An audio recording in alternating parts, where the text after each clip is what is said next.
नमस्कार दोस्तों, स्वागत है आपका आज सुबह के मुख्य समाचार में, जिसमें सबसे पहली और बड़ी खबर में आपको बताएंगे कि सड़कों पर जारी है किसानों का संग्राम। कपकपाती ठंड में डटे हैं किसान, बोले हक मांगने आए हैं, भीख नहीं। इसी के साथ आपको बताएंगे कि सर्दी में आंदोलन कर रहे किसानों से जल्द बातचीत कर समस्या का समाधान करे केंद्र। ये बड़ा बयान दिल्ली के मुख्यमंत्री केजरीवाल ने दिया है। और इसी के साथ जिक्र होगा कि शिवसेना का मोदी सरकार पर एक और हमला, कहा किसानों के साथ आतंकियों जैसा व्यवहार, ठंड में पानी की बौछारें करना क्रूरता। दोस्तों, हर एक खबर की गहराई में आपको ले जाएंगे, लेकिन उससे पहले अगर आप भी देश के किसानों के साथ खड़े हैं तो आप अभी इस वीडियो को लाइक कीजिए और इस लाल बटन को दबा के इस चैनल को फ्री में सब्सक्राइब करके घंटी बजाकर कमेंट में लिखिए जय हिंद। दोस्तों, करते हैं तमाम बड़ी खबरों की तरफ। सड़कों पर जारी है संग्राम, कपकपाती ठंड में डटे हैं किसान, बोले हक मांगने आए हैं, भीख नहीं। जी हां दोस्तों, दिल्ली की बुराड़ी डीडीए मैदान में कपकपाती ठंड के बीच किसान डटे हुए हैं। किसानों का कहना है कि वे हक मांगने आए हैं, भीख नहीं। उन्होंने एक स्वर में कहा कि कृषि बिल किसान विरोधी है। देश को अन्न देने वाला किसान आज इस ठंड में अपनी लड़ाई लड़ने के लिए सड़कों पर उतरा है। हम बिल वापस कराए बिना नहीं लौटेंगे। किसानों का कहना था कि घर के खर्च से लेकर बच्चों की पढ़ाई, बेटी का ब्याह और सब काम के लिए अपनी फसल की बिक्री पर निर्भर है, लेकिन इस कानून के बाद हम अपना नियंत्रण खो देंगे। बुराड़ी के डीडीए मैदान में रविवार 12:30 बजे के करीब किसानों ने परिसर में ही सरकार विरोधी मार्च निकाला और नारेबाजी की। झंडे के साथ नारा लगाते हुए किसान परिसर में घूमे और एक जगह एकत्रित होकर सभा की। आंदोलन का हिस्सा रहे किसान गुरमीत सिंह का कहना है कि हम लोग तो यहाँ आ गए हैं, लेकिन हमारे कई साथी सिंघू बॉर्डर पर हैं। हम भी जंतर मंतर जाने के लिए एकत्रित हुए हैं, लेकिन हमें जंतर मंतर जाने नहीं दिया जा रहा है। गुरमीत ने कहा कि हम लोकतांत्रिक देश में हैं, क्या हमें सरकार के विरोध का अधिकार भी नहीं है? हमें जंतर मंतर ना जाकर बुराड़ी मैदान लाया गया। हम शांतिपूर्ण प्रदर्शन कर रहे हैं। यहाँ आंदोलन में आए हरजिंदर ने बताया कि हम साथ में राशन, लकड़ी और बाकी सामान लाए हैं। हम यहाँ से बिल वापस कराए बिना लौटने वाले नहीं हैं। हमें रोकने के लिए यहाँ छावनी बना दी है। भोजन लेकर पहुंच रहे लोग। बुराड़ी मैदान में डटे किसान अपने लिए राशन, ईंधन और जरूरी सामान लेकर आए हैं। साथ ही दिल्ली के स्थानीय लोग भी उनके लिए खाना और जरूरी सामान ला रहे हैं। भोजन लेकर पहुंचे मनमीत सिंह ने बताया कि हम किसी राजनीतिक दल से नहीं हैं, लेकिन हम यहाँ किसानों के लिए आए हैं। किसान देश को खिलाता है और आज यहाँ ठंड में मौजूद हैं, इसलिए हम लोगों ने अपनी वैन में 600 लोगों के लिए भोजन लेकर आए हैं। किसानों से कहा है कि अगर मैं उनकी किसी और तरह से मदद कर सकूं तो मुझे खुशी होगी। सुरक्षा के कड़े इंतजाम। बुराड़ी के डीडीए मैदान में चारों तरफ गेट के पास पुलिस और सीआरपीएफ के जवान तैनात हैं। परिसर में आने वाली हर गाड़ी की चेकिंग हो रही है, उसका नंबर नोट किया जा रहा है, आने का कारण पूछा जा रहा है। आंदोलन में आने वालों को रोका नहीं जा रहा है। बड़ी संख्या में लोग उत्तराखंड, उत्तर प्रदेश और अन्य राज्यों से अपने साधनों से आ रहे हैं। परिसर में लग रहे टेंट। बुराड़ी परिसर में किसानों की संख्या कम है। यहाँ लगभग 1000 किसान हैं, लेकिन यहाँ बड़े बड़े टेंट लग रहे हैं। उनके खाने के लिए रसोई, सोने और ओढ़ने के लिए बिस्तर लगाए गए हैं। किसानों का कहना है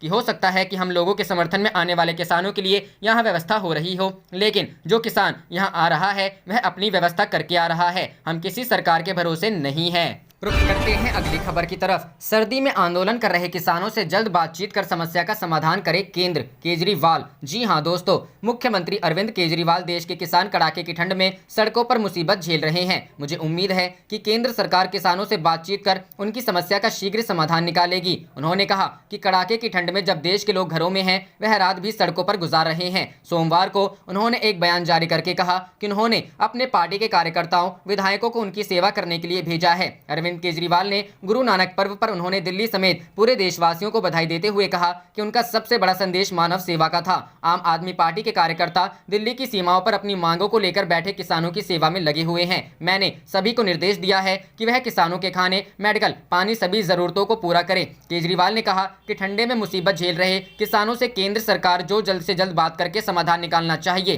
केजरीवाल ने कहा कि गुरु नानक जी कहते हैं कि हमारा पूरा जीवन दूसरों की सेवा के लिए समर्पित होना चाहिए। आज देश के किसान दिल्ली की सीमा पर बीते 5 से 6 दिनों से अपनी मांग को लेकर केंद्र सरकार से बातचीत करने के लिए बैठे हैं। हमारे किसान भाई रात भर आसमान के नीचे इतनी ठंड में कैसे सोते होंगे, वे कितनी मुसीबतें झेल रहे हैं। उन्होंने कहा कि आम आदमी पार्टी के सभी कार्यकर्ता, सभी विधायक और सभी लोग उनकी सेवा में लगे हुए हैं। रुख करते हैं अगली खबर की तरफ। शिवसेना का मोदी सरकार पर एक और हमला, कहा किसानों के साथ आतंकियों जैसा व्यवहार, ठंड में पानी की बौछारें करना क्रूरता। जी हां दोस्तों, शिवसेना ने सोमवार को आंदोलनरत किसानों से निपटने के मोदी सरकार के तौर तरीकों पर तीखा हमला करते हुए कहा कि शीतलहरी के बीच उन पर पानी की बौछारें करना क्रूरता है। मोदी सरकार के 3 नए कृषि कानूनों के खिलाफ किसान 5 दिनों से दिल्ली की सीमाओं पर प्रदर्शन कर रहे हैं और उनका कहना है कि वे सशर्त बातचीत का कोई प्रस्ताव स्वीकार नहीं करेंगे। साथ ही उन्होंने राष्ट्रीय राजधानी में दाखिल होने के 5 प्रवेश बिंदुओं को बंद करने की चेतावनी भी दी है। शिवसेना ने अपने मुखपत्र सामना में कहा,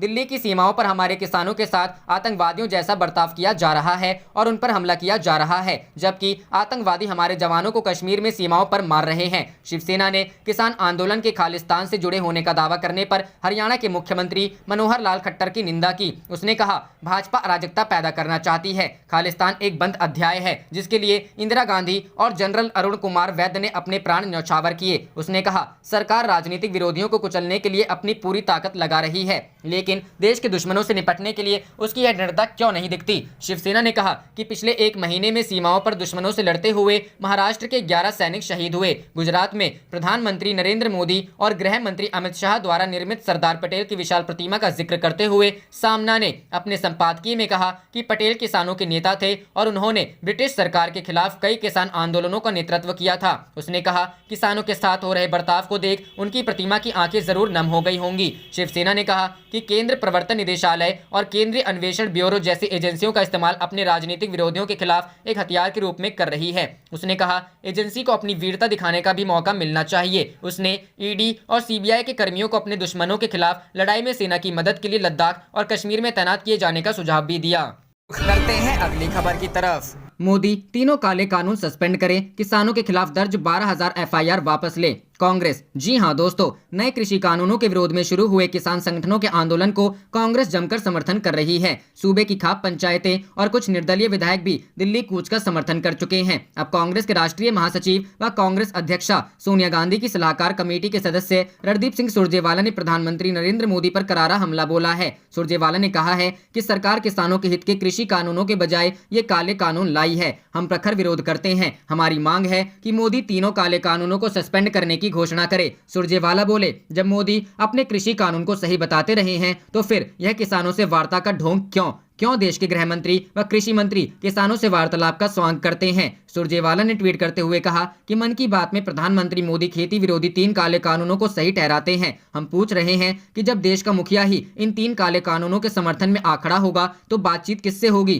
कैसे होगी और उस बातचीत का फायदा क्या होगा। हमारा सीधा कहना है कि मोदी जी किसानों के साथ छल कपट और षड्यंत्र करना बंद कीजिए और पूर्वाग्रह छोड़कर खेती विरोधी काले कानूनों को खत्म करने के लिए सीधे मन से बात कीजिए। किसानों को समर्थन का ऐलान करते हुए सुरजेवाला ने कांग्रेस की मांगे गिनाई। सुरजेवाला ने 3 मांगे गिनाते हुए कहा कि पहली मांग यह है कि प्रधानमंत्री मोदी 3 काले कानूनों को फौरी तौर पर सस्पेंड करने की घोषणा करे। दूसरी मांग है किसानों के खिलाफ दर्ज 12,000 एफआईआर वापस ले। तीसरी मांग किसानों को आतंकी बताने का बयान वापस ले और सार्वजनिक रूप से माफी मांगे। रुख करते हैं अगली खबर की तरफ। दिल्ली में किसान आ चुका है, आपको बगैर गिराए ना जाएगा, बोले लेफ्ट नेता। बीजेपी प्रवक्ता ने दिया ये जवाब। जी हां दोस्तों, केंद्र के लाए 3 कृषि कानूनों के खिलाफ किसानों के प्रदर्शन पर सीपीआईएम नेता सुनीत चोपड़ा ने बीजेपी के सुधांशु त्रिवेदी को एक टीवी डिबेट के दौरान चिताया। कहा कि दिल्ली में किसान आ चुका है, आपको बगैर गिराए ना जाएगा। हालांकि इस पर बीजेपी प्रवक्ता ने भी बराबर पलटवार किया। कहा कि जब कम्युनिस्ट पार्टी आकर प्रवचन देती है